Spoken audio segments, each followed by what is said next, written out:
सर्वप्रथम नमस्कार.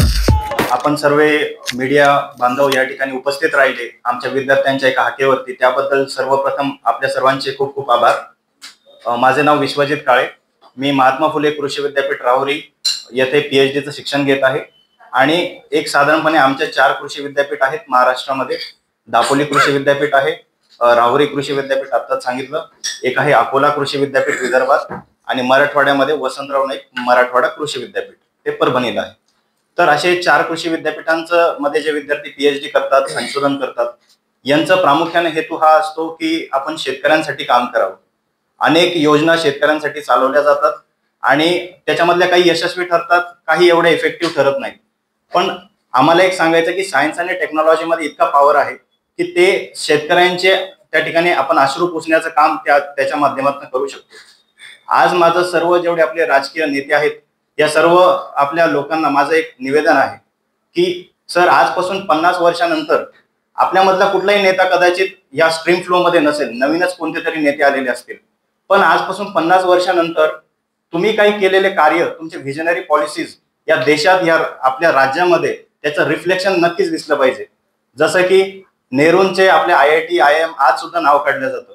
हरित क्रांतीसाठी आज देखील इंदिरा गांधी असतील किंवा लालबहादूर शास्त्री असतील, त्यांचे नाव काढलं जातं. तर तसं आमची इच्छा आहे की, आणि आम्हाला नक्की विश्वास आहे की माननीय मुख्यमंत्री आपले देवेंद्रजी फडणवीस साहेब आहेत, तर यांनीच या फेलोशिप्स त्यांच्या पहिल्या टर्म मध्ये चालू केल्या होत्या. महाज्योती असेल, सारथी असेल, त्यांचं व्हिजनरी त्या ठिकाणी लिडरशिप होतं. परंतु आताच्या काही सध्याची परिस्थिती अशी आहे की विद्यार्थ्यांना त्या फेलोशिप्स त्या ठिकाणी कंटिन्यू होत नाहीत. आज मी सेकंड इयरला आहे, तर आज मागच्या 1.5 ते 2 वर्षापासून मला जो काही खर्च संशोधनासाठी लागतोय तो फेलोशिपच्या मार्फत मिळायला पाहिजे होता, पण तो अजूनही विद्यार्थ्यांना मिळत नाहीये. आणि होतंय काय की जर का विद्यार्थ्यांना ते मिळालं नाही, फेलोशिप नाही मिळाली, त्यांना आर्थिक मदत जर नाही झाली, तर संशोधनाचा खर्च हा भरपूर असतो. एक विद्यार्थ्याला 5 ते 10 लाख रुपये तरी कमीत कमी खर्च आहे. आणि त्या खर्चामध्ये समजा त्या विद्यार्थ्यांची फीज असेल किंवा त्यांच्या हॉस्टेलचं राहणं असेल, त्या केमिकल्स लागत असतील, शेतावरचे कामं असतील, आता मॅडमने सांगितलं ॲग्रो केमिकल्स वगैरे लागतात, तर हे सर्व एकंदरीत भरपूर खर्च असतो. तर आमचं म्हणणं आहे की सरकारने आमच्या पाठीमागं उभं राहावं. उद्या या देशाला अभिमान वाटेल असं कार्य हे सर्व विद्यार्थी त्या ठिकाणी तुम्हाला करून दाखवतील. हे विद्यार्थी वारसदार आहेत डॉक्टर APJ अब्दुल कलामांचे, डॉक्टर MS स्वामीनाथन यांचे, ज्यांनी या देशाला हरित क्रांती दिली, डॉक्टर बाबासाहेब आंबेडकर यांचे, ज्यांनी या देशाला एक संविधान मध्ये त्यांचं महत्वाचं योगदान आहे. या अशा महान लोकांचे भविष्यातले वारसदार आहेत. हे सगळे PhDचे विद्यार्थी आहेत. तर माझं सरकारला एवढंच निवेदन आहे की या विद्यार्थ्यांची मागील 1.5-2 वर्षापासून ज्या फेलोशिप्स थकीत आहेत, 2 बॅचेस आज सरकारकडे बघत आहेत की आज आमची फेलोशिप कधी येणार, तर ती त्या ठिकाणी मागणी पूर्ण करावी, एवढी माझी सरकारला विनंती आहे. एक मुद्दा अजून आहे की फेलोशिप का पाहिजे, या मुलांना का द्यावी बरं फेलोशिप? कारण की यांचा हा जो खर्च मी आता just सांगितला हा भरपूर आहे. त्यासाठी तुम्हाला फेलोशिप या विद्यार्थ्यांना जर दिली तर उद्या हे विद्यार्थी देश सोडून जाणार नाही. ते खूप त्या ठिकाणी आपले नॅशनलिझमचं स्पिरिट घेऊन आपल्या देशासाठी काहीतरी कार्य करण्यासाठी हे विद्यार्थी उतरलेले आहेत. तर आपण वेळोवेळी म्हणतो की या देशातनं ब्रेन ड्रेन होत आहे, मुलं USA ला चालले जातात, युरोपला चालले जातात, पण आपल्या देशात का नाही थांबत? कारण की सर, इथं तुम्ही जर का विद्यार्थ्यांना थोडा जरी सपोर्ट दिला ना तर ते नक्की थांबतील, याचा आम्हाला ठाम विश्वास आहे. बरेचसे विद्यार्थी असे ज्यांना इथे PhD साठी फॉरेनहून देखील पॅकेजेस होते, पण त्यांनी विचार केला की नाही, मला इथे कॉन्ट्रीब्यूट करायचं आणि इथले आपल्या देशामध्ये कॉन्ट्रीब्युशन आपलं महत्वाचं आहे, म्हणून बरेचसे विद्यार्थी थांबलेत. आणि मला असं वाटतं सरकार याला खूप सकारात्मकपणे प्रतिसाद देईल. त्यासोबतच एक अजून मी सांगू इच्छितो की हा एक रिसर्च पेपर आहे, मागील वर्षी पब्लिश झाला होता.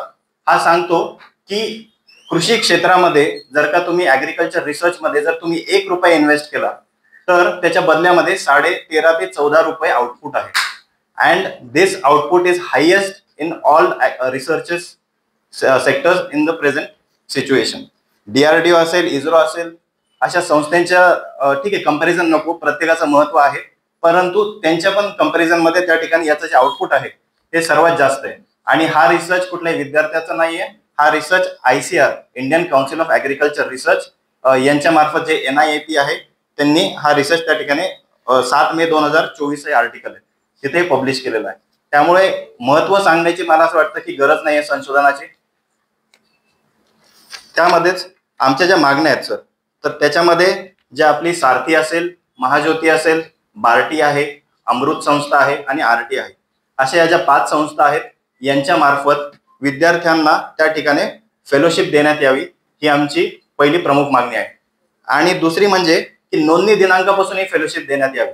या मुद्द्यावरती मी प्रकाश टाकू इच्छितो की नोंदणी दिनांकच का, ज्या दिवशीपासून विद्यार्थी पीएचडी ला एंट्री करतात, त्यांचं ऍडमिशन घेतलं जातं, त्या दिवसापासून त्यांचा खर्च चालू होतो. मग तो फीज असेल किंवा मग त्यांचा रिसर्चचा खर्च वगैरे जे काही आहे. त्यामुळे आज 1.5 वर्ष झाले सर, 1.5 ते 2 वर्ष. तर मागच्या 1.5-2 वर्षामध्ये यांचं म्हणणं आहे गव्हर्नमेंटचं की आमचे निकष ठरवणं त्या ठिकाणी चालू आहे आणि या निकषांमध्ये आता आमचे त्यामध्ये चुकी नाही ना सर. आम्ही त्या ठिकाणी आमचं काम त्या ठिकाणी आज देखील चालू आहे. आमच्या घरातून आम्ही पैसे जेवढे आमचे आई वडील आम्हाला मदत करू शकतात आम्ही तेवढं इन्व्हेस्ट करून त्या ठिकाणी आज देखील आम्ही संशोधन करतोय. तर मागील 1.5 वर्षाचा देखील आमचा जो बॅकलॉग आहे तो आम्हाला भरून निघावा. आणि सर फेलोशिप जी आहे ही फक्त विद्यार्थ्याला आर्थिक मदत नसते, हा त्याचा कॉन्फिडन्स, हा त्याचा आत्मविश्वास वाढवण्याची गुरुकिल्ली आहे. उद्या हेच विद्यार्थी त्या ठिकाणी तुम्हाला नक्कीच त्याचं उज्ज्वल भविष्य प्राप्त करून देतील. आमची एक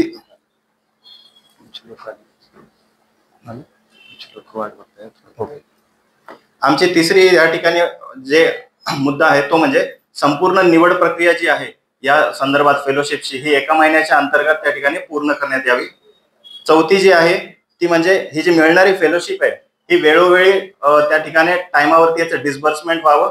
आणि जी शेवटची एक मुद्दा आहे की अमृत संस्था जी आहे ज्याच्यामध्ये ईडब्ल्यूएस कॅटेगरीचे जे विद्यार्थी राहत आहेत तर त्यांना त्या ठिकाणी फेलोशिप देण्यात येते. तर त्यामध्ये जे लिंगायत समाजाचे जे पीएचडी विद्यार्थी आहेत तर त्यांचा देखील समाविष्ट करण्यात यावा. त्यांचं त्या ठिकाणी समाविष्ट करणं अजून बाकी आहे. एवढे आमचे निवेदन आहे. खूप खूप धन्यवाद. जय जवान जय किसान.